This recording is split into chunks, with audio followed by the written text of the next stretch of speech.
pemirsa, jumpa lagi bersama kursus kita. Kali ini saya akan menjelaskan pembongkaran dan pemeriksaan kopling. Penasaran kan bagaimana caranya? Mari ikuti saya.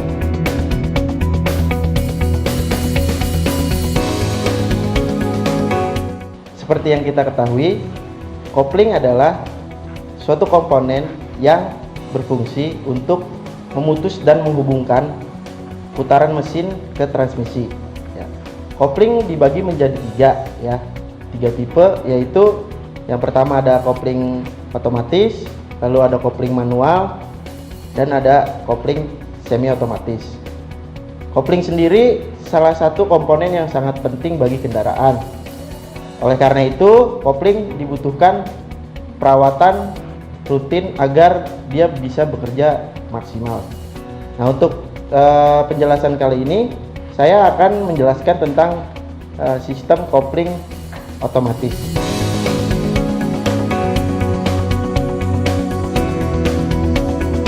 Berikut adalah alat-alat yang kita gunakan untuk pembongkaran dan perbaikan kopling. Yang pertama itu ada snap ring pliers yang berfungsi untuk membuka pengunci atau SPI. Lalu ada universal holder sebagai penahan ketika membuka kopling sentrifugal dan kopling manual. Lalu ada lock nut wrench yang berfungsi untuk membuka pengunci yang ada di dalam kopling sentrifugal maupun kopling manual. Lalu ada extension bar sebagai alat pembantu untuk lock nut wrench. Lalu ada shift holder sebagai alat pembantu untuk membuka kopling manual. Dan kemudian ada obeng untuk mempermudah pekerjaan seperti membuka baut dan yang lainnya. Lalu ada kunci T untuk membuka baut, lalu ada sigmat untuk mengukur ketebalan dan kedalaman, lalu ada grease untuk melumasi pada bagian-bagian yang terkena gesekan. Lalu ada kunci ring pass sebagai pembuka baut.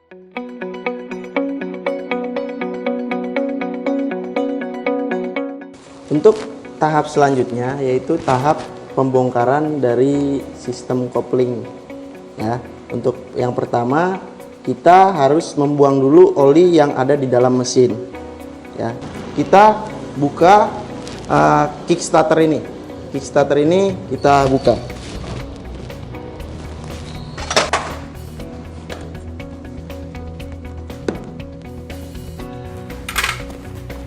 Lalu kita tarik.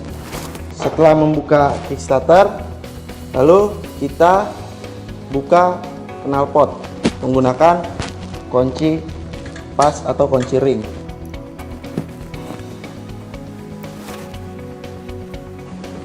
Nah, jika sudah dibuka knalpot, lalu tutup oli, ada baiknya kita buka terlebih dahulu supaya mempermudah pengerjaan. Nah, setelah semuanya dibuka, lalu kita lihat di sini ada mur dan baut. Ini adalah berfungsi untuk penyetelan kopling agar perpindahan gigi tidak terjadi masalah. Nah, selanjutnya kita buka cover clutch-nya ini. Cover clutch-nya ini terdiri dari beberapa baut menggunakan kunci 8.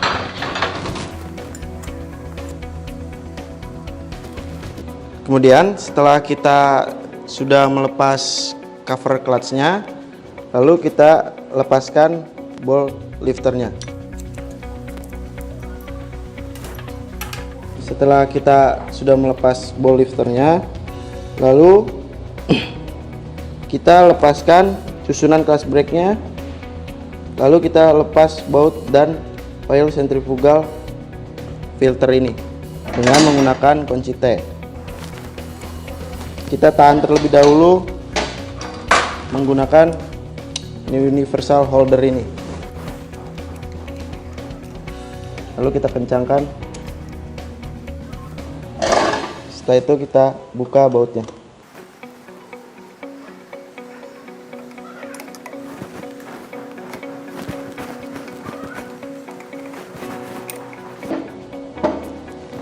Lalu selanjutnya kita lepaskan mur pengunci yang di dalam sini menggunakan special tool yang tadi, universal holder.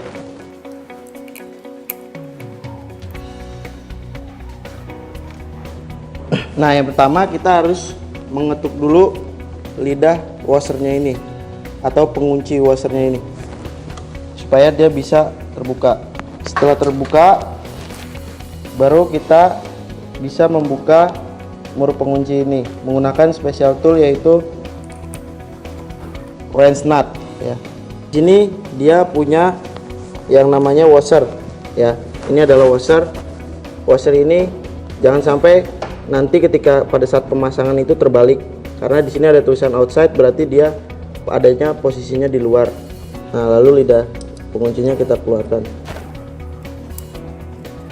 Nah, selanjutnya setelah semuanya dikeluarkan, bisa kita buka untuk yang bagian primary drive plate-nya.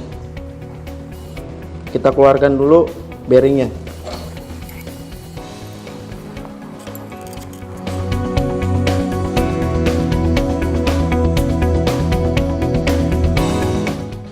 Selanjutnya kita bakal melakukan pengukuran terhadap kopling sentrifugal. Yang pertama kita ukur diameter dari roller dari kopling sentrifugal ini. Diameter batas servisnya itu adalah 4,97 mm. Hasilnya adalah 4,96 mm. Berarti roller ini masih standar ya, atau belum melewati batas servis atau penggantian roller. Lalu selanjutnya kita periksa atau ukur diameter luar dari penggelinding kopling satu arah. Kita periksa diameter luar tromol kopling ya. Bagaimana caranya? Seperti ini. Selanjutnya kita akan mengukur diameter dalam tromol kopling ya, atau diameter dalam tromol kopling sentrifugal. Nah, kita menggunakan alat ukur jangka sorong ya. Kita menggunakan alat ukur jangka sorong, kita letakkan di bagian diameter dalamnya. Kalau sudah kita lihat, untuk standarnya diameter dalam dari tromol kopling ini adalah 42,04 mm ya, atau itu batas servisnya. Nah, sedangkan ketika saya sudah melakukan pengukuran, hasil pengukuran diameter dalamnya itu adalah 42,02 mm. Berarti diameter dalamnya ini masih sesuai standar atau belum memasuki batas servis. Lalu kita lakukan pengukuran selanjutnya, yaitu memeriksa atau mengukur ketebalan kanvas bandul kopling ya. Ini adalah kanvasnya. Ini terdiri dari beberapa bagian. Lalu kita ukur berapa ketebalan kanvas ini menggunakan jangka sorong. Lalu selanjutnya kita ukur diameter dalam dari tromol kopling yang besar ini. Kita ukur diameter dalamnya menggunakan jangka sorong. Posisinya tetap pada center ya, karena ini lingkaran, jadi kita harus center ketika menggunakan alat ukurnya. Nah, untuk batas servis dari diameter dalamnya ini adalah 104,3 mm. Untuk hasil pengukuran saya di sini untuk diameter dalamnya itu adalah 104,3. Berarti dia sudah mencapai batas servis. Harus ada perbaikan atau penggantian dari tromol tersebut. Oke, selanjutnya kita akan melakukan pengukuran kepada komponen yang ada di dalam kopling manual ini ya. Sebelum kita melakukan pengukuran, kita harus membongkar dulu kopling manual ini. Nah, kita menggunakan alat khusus ya, agar dia bisa menahan putaran dari si kopling ini. Nah, ini alat ini adalah shift holder ya, supaya ketika kita putar bautnya dia bisa menahan pergerakan putaran dari platnya. Lalu kita buka dengan menggunakan kunci T. Kita buka satu persatu dengan mengendorkannya terlebih dahulu. Nah, setelah itu kita lepaskan per komponennya. Lalu kita kendorkan shift holdernya ini. Lalu kita buka komponennya.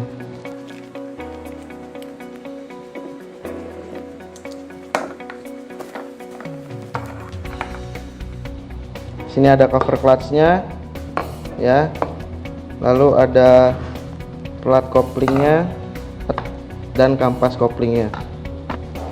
Nah, setelah itu kita baru dapat mengukur per bagian masing-masing komponen dari rakitan kopling manual ini. Yang pertama, kita ukur panjang bebas dari pegas kopling ya, dengan batas servisnya itu 35,8 mm. Kita menggunakan alat ukur jangka sorong. Di sini dapat dilihat hasil pengukuran saya adalah 35,8. Ini masih memasuki batas servis. Lalu kita cek semua pegasnya masing-masing ukurannya berapa. Jika sudah memasuki batas servis, maka itu harus dilakukan penggantian. Selanjutnya kita mengukur ketebalan dari kampas kopling ini ya, menggunakan jangka sorong. Dia memiliki batas servis dengan ketebalan 2,2 mm. Hasil pengukuran saya adalah 2,5 mm ya. Berarti kampas ini masih dapat dipergunakan. Lalu kita ukur masing-masing kampasnya ya. Semuanya kita ukur. Selanjutnya kita ukur plat kopling ya. Plat kopling memiliki batas servis itu dengan ukuran 0,20 mm ya. Nah, hasil pengukuran saya adalah 0,24 mm. Nah, berarti dia masih layak digunakan, belum memasuki batas servis. Kita ukur semua bagian dari plat kopling ini. Oke, selanjutnya kita akan merakit susunan atau komponen dari sistem kopling manual ini. Yang pertama, kita masukkan dulu kampas koplingnya. Lalu selanjutnya plat koplingnya, terus bergantian ya. Nah, setelah seperti ini, ada baiknya kita luruskan masing-masing kampas sehingga pada saat pemasukan ke dalam cover clutch ini dia lurus ya. Nah, bisa diperhatikan di sini ada sebuah tanda ya, titik. Bisa dilihat di sini ada sebuah titik dan di sini ada sebuah titik. Maka titik ini akan bertemu antara cover clutch dan di sini akan bertemu sehingga dia bisa rapat ya, atau padat, tidak ada jeda. Nah, maka akan terjadi seperti ini. Kalau sudah seperti ini, lalu kita lihat di bagian sini baknya ya. Di sini ada sebuah ring ya. Ring ini tidak boleh bergeser ya, karena dia sebagai bantalan di sini supaya dia tetap ada jeda. Jadi kopling itu tidak rapat. Ketika kopling itu ditarik, maka dia bisa menekan karena ada jarak dari cover clutch ini. Ringnya itu harus tetap berada di sini. Kalau misalnya nanti suatu saat terjadi pergeseran ring ini, ketika ring itu bergerak ke sini atau ke posisi yang lain, maka kopling tidak dapat bekerja atau bisa disebut slip. Kita masukkan sesuai dengan lubangnya. Lalu selanjutnya kita akan memasang kembali pegas. Nah, di sini terdiri dari 3 lubang. Lubang yang mana saja yang bisa kita gunakan, dan terdiri dari 3 baut. Lalu kita gunakan kunci T untuk mengencangkannya. Lalu kita pasang spi dan ringnya.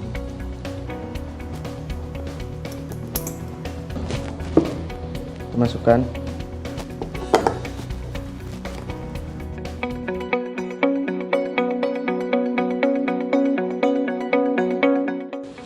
Oke, selanjutnya kita akan memasang rakitan kopling ini kembali ke dalam kendaraan. Nah, yang pertama kita harus masukkan kedua rakitan antara kopling manual dan kopling sentrifugal ini secara bersamaan karena dia harus saling mengungkit roda giginya.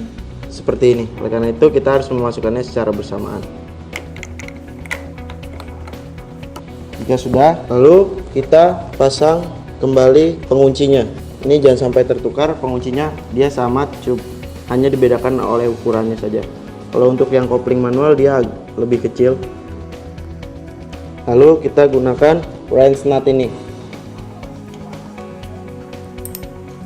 lalu mengunci pada bagian kopling sentrifugalnya. Pertama kita harus masukkan dulu lidahnya, lalu kita masukkan washernya. Kita gunakan universal holder untuk menahan putarannya.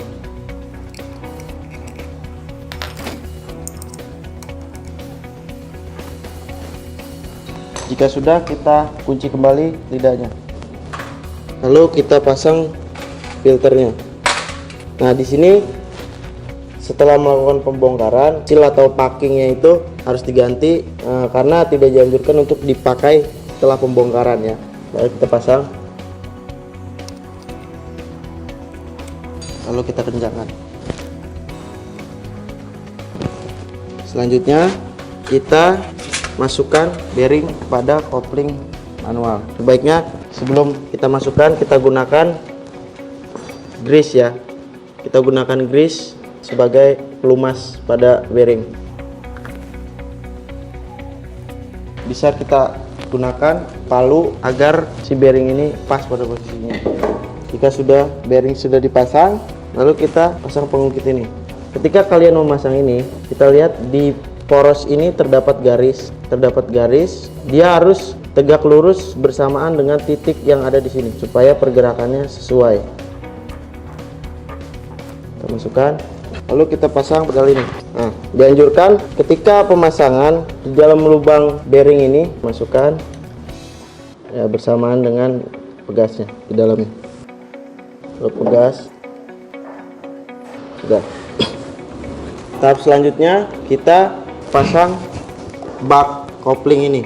Di bak kopling ini terdapat packing atau seal. Ketika sudah dilakukan pembongkaran, seal atau packing ini harus diganti sehingga tidak akan terjadi kebocoran. Setelah dilakukan pelepasan itu tidak bisa digunakan lagi. Nah, ini adalah rakitannya ketika cover glassnya itu sudah terpasang. Kita masukkan bearingnya.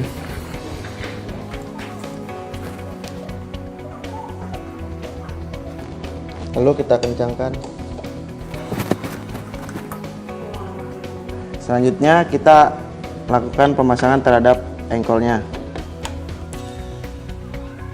Lalu kita pasang knalpotnya.